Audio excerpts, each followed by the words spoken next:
हाय, अभी हम देखने जा रहे हैं कि नर्स रोल इन इमरजेंसी, मतलब इमरजेंसी में सिस्टर का क्या क्या चीज़ें हैं जो इमरजेंसी के सिस्टर को पता रहनी चाहिए पीडियाट्रिक में, और कौन सी चीज़ को इमरजेंसी बोलते हैं।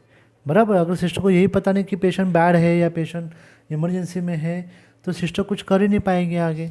बराबर, तो सबसे पहले हम how to identify the bad patient. अभी बैड पेशेंट अगर हमको ढूंढना है तो सिस्टम वाइज हम देखेंगे, जैसा रेस्पिरेटरी सिस्टम है, सेंट्रल नर्वस सिस्टम है, कार्डियोवैस्कुलर सिस्टम है, ओके। तो एब्डोमिनल सिस्टम है, कार्डियोवैस्कुलर सिस्टम है और एलर्जिक रैशेस है, ये सब चीज़ें उसमें आती है।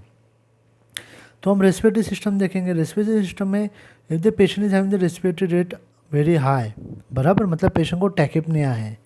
बराबर, if the patient having the difficult breathing, अगर बच्चे को सांस लेने में दिक्कत हो रही है। देखिए, सांस ज़्यादा चलना अलग चीज़ है, सांस लेने में दिक्कत होना अलग चीज़ है। एंड बेबी इज लिथार्जिक, मतलब बहुत सुस्त पड़ा है। बराबर, मतलब सिर्फ सांस फूल रहा है, ये भी चीज़ ख़राब है। सांस फूलते हुए बच्चे को सांस लेने में दिक्कत हो रही है, ये भी बहुत ख़राब है। वो कैसे रहता है हम आगे देखेंगे।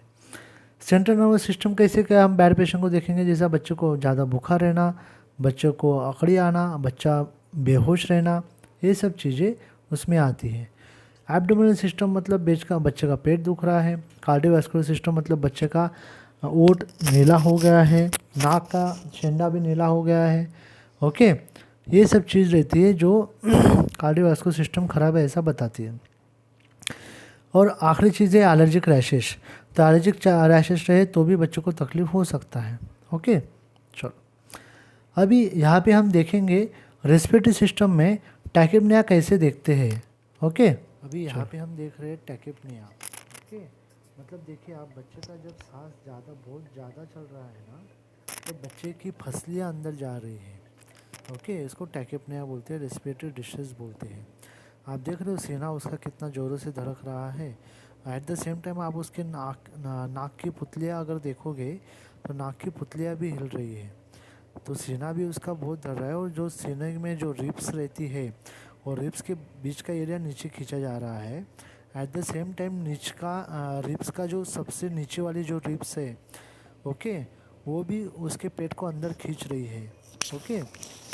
तो जैसा पिछले वीडियो में हमने देखा था, नाक की पुतलियाँ जो हिल रही है उसको नेज़र फ्लेयरिंग बोलते हैं। और उसका आप देखोगे ना, जहाँ पे स्टर्नम रहता है,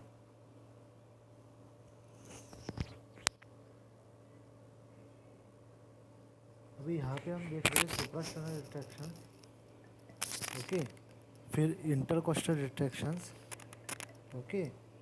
और तीसरा जो पार्ट है वो है सबकोस्टल रिट्रैक्शंस। मतलब तीनों रिट्रैक्शंस, मतलब सुप्रास्टर्नल मतलब स्टर्नम के ऊपर, और जो आपको दिख रहा है गले में भी नॉच आ रहा है एक छोटा, एक नाक भी उसका फ्लेयर हो रहा है, उसको नेज़र फ्लेयरिंग बोलते हैं।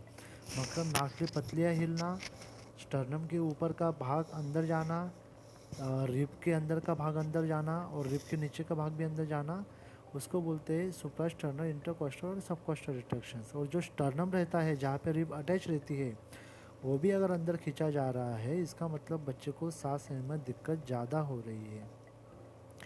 इस तरह से तीनों रिट्रैक्शंस रहते हैं, ओके।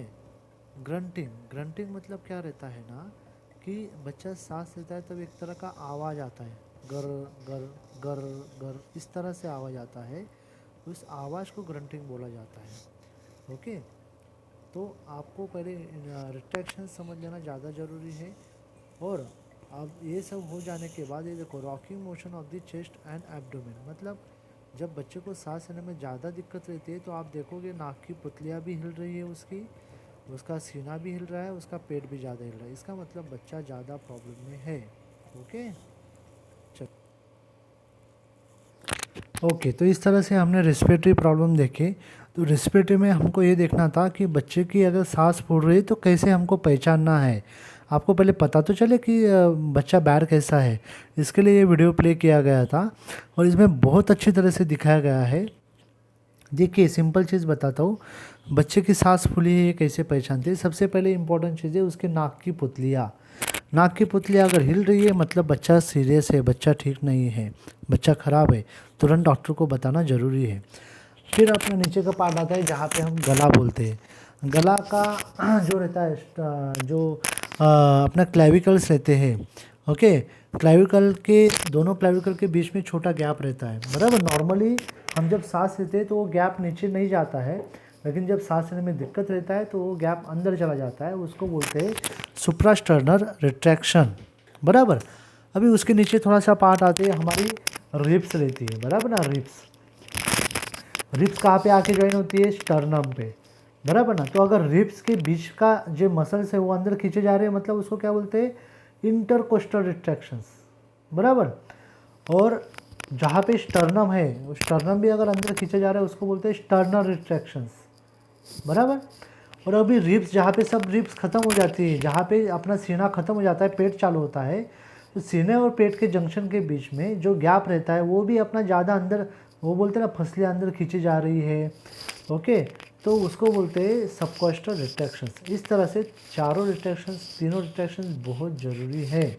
ओके, हाँ, ये पता रहना चाहिए आपको। ये समझ में आ गया, मतलब आप समझ पाओगे कि बैड पेशेंट कौन सा है, और अगर बैड पेशेंट मिले तो तुरंत डॉक्टर को इन्फॉर्म करना ज़रूरी रहता है।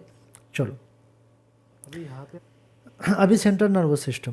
तो सेंट्रल नर्वस सिस्टम में क्या क्या बैड रहता है? अगर पेशेंट अखड़ी में आया है, if the patient is in convulsion, immediately inform the doctor. Meanwhile use Midaz spray in the patient each nostril 2 puff. मतलब क्या है ना, बच्चों को अखड़ी नहीं आना चाहिए, इसके लिए एक पफ रहता है, स्प्रे रहता है, जैसा नाक में डालने के लिए रहता है, जो नाक में अगर अपन 2 पफ, मतलब 2 बार दबाना है, 1 2, ऐसा 2 बार एक नाक में दबाया, दूसरे नाक में भी 1 2, ऐसा 2 बार दबाया, मतलब दोनों नाक में टोटल मिला के हमने 4 बार दबा दिया है।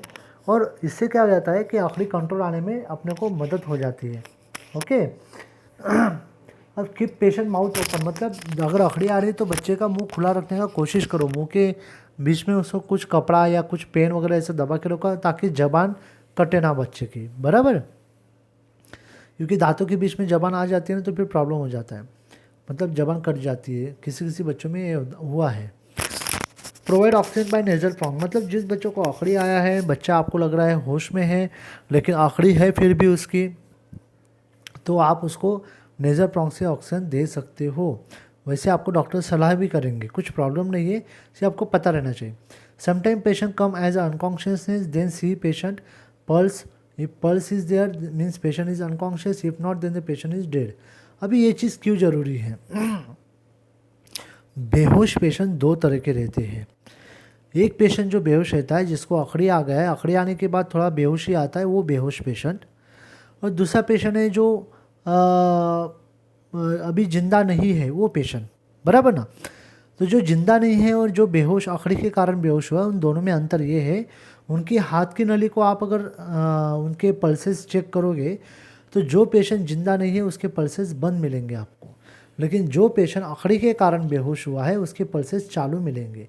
तो अगर अखड़ी के कारण बेहोश हुआ है पेशेंट, तो ऐसे पेशेंट को हम इलाज कर सकते हैं, इससे तुरंत डॉक्टर को बुलाना है। और जब तक डॉक्टर आते हैं तब तक बच्चे को ओपीडी के रूम पे लेके उसके दोनों नाकों में स्प्रे मार के देना है, बच्चे को खुला रखना है, कपड़ा खुला करना है, हवा आने देना है, बराबर। बच्चों के मुंह बंद नहीं होने देने का है, जबान दांतों के बीच में जबान नहीं आना चाहिए, इसका ध्यान रखना है। तब तक डॉक्टर आ जाएंगे तो आपको अगला ट्रीटमेंट चालू हो जाएगा, बराबर। आपने दोनों नाकों में दोनों स्प्रे डाल दो बार स्प्रे डाल दिया, मतलब आपने बहुत अच्छा काम कर दिया है। ओके, 60% काम आपने कर दिया है, ऐसा समझ लीजिए, तो बहुत ज़रूरी है। मिडाज स्प्रे ही यूज़ करना है, मिडाजोलाम का जो स्प्रे रहता है उसको मिडाज स्प्रे बोलते हैं।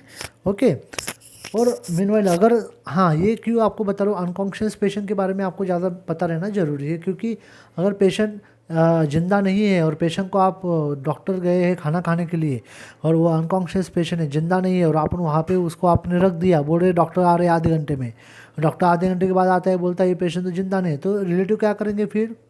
सबसे पहले पकड़ के किसको मारेंगे? समझ रहे हो ना। तो इसलिए आपको पता रहना चाहिए कि कौन सा पेशेंट बैड है, बराबर। ये patient is not allow immediately tell patient to move to higher centre, बराबर। अगर पेशेंट नहीं है, आपको लग रहा है या ज़्यादा बैड लग रहा है, तो आपको पेशेंट को तुरंत बड़े हॉस्पिटल में, अगले बड़े हॉस्पिटल में भेज देना ज़रूरी है। ध्यान में आया आपको? हाँ, चलिए। अभी एब्डोमिनल सिस्टम, अगर पेशेंट का बहुत ज़्यादा पेट दुख रहा है, if the patient is in abdominal pain immediately call doctor.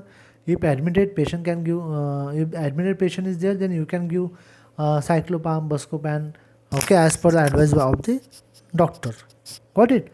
तो एब्डोमिनल सिस्टम कार्डियोवास्कुलर सिस्टम में आपको यूजुअली पता नहीं चलेगा ज़्यादा, लेकिन कार्डियोवास्कुलर सिस्टम का भी मोर और लेस प्रेजेंटेशन वैसा ही रहता है जैसा बच्चे का सांस फूलने लग जाता है, इसलिए उसके बारे में ज़्यादा लिखा नहीं है। ओके, तो आपको सांस फूला हुआ पेशेंट पता रहना ज़्यादा ज़रूरी है, तो आप अच्छे पीडियाट्रिक सिस्टर हो, ये उसका ये रहता है, प्रूफ रहता है। एलर्जिक रैशेज, अभी समझ लो कोई कोई पेशेंट है इसको रैश आ चुका है। अभी रैश दो तरह के रहते हैं, जैसा हमने अनकॉन्शियस पेशेंट के बारे में सोचा कि दो तरह के अनकॉन्शियस पेशेंट रहते हैं, एक पेशेंट अच्छा रहता है जो ठीक हो सकता है, एक पेशेंट रहता है वो जिंदा ही नहीं रहता है, बराबर ना। वैसे रैशेज भी दो तरह के रहते हैं, कुछ रैशेज रहते हैं जो हम कुछ दवाई देते हैं उसके बाद बच्चे को शरीर पे रैशेज आना चालू है तो इमीडिएटली डॉक्टर को इन्फॉर्म करना ज़रूरी है। और ऐसे रैशेज आने के बाद बच्चों को कैलाप्योर लोशन देना, हाइड्रोकॉर देना, एविल देना, ओके, ये सब चीज़ें बहुत ज़रूरी रहता है। और अगर कोई पेशेंट ऐसे ओपड़ी में आया, बोल रहा है मैंने कुछ दवाई वगैरह लिया नहीं, बच्चा मेरा खेलने के लिए गया था बगीचे में, इस तरह से रैशेज आ गए, तो सिंपल रैशेज है वो रैशेज के लिए आप ज़्यादा इमरजेंसी करने की ज़रूरत नहीं, वो रैशेज के लिए ओपड़ी में बुला के आप डॉक्टर को दिखा सकते हो, बराबर। लेकिन अगर कोई पेशेंट बोल रहा है मैंने कुछ दवा लिया और तुरंत ऐसा हो गया मेरे शरीर के साथ, तो इमीडिएटली डॉक्टर को बुलाना ज़रूरी है, बराबर। चलेगा। So if OPD patient, then you can ask for a doctor. If admitted patient, you can inform the doctor, and you can give Avil as advised by doctor, and you can apply the calamine lotion. ध्यान में आ गया? Rashes, अर्टिकारी reaction आपको ध्यान में आ गया? Okay, चलो इस तरह से हमको इमरजेंसी पेशेंट ध्यान देना बहुत ज़रूरी है। Okay, thank you.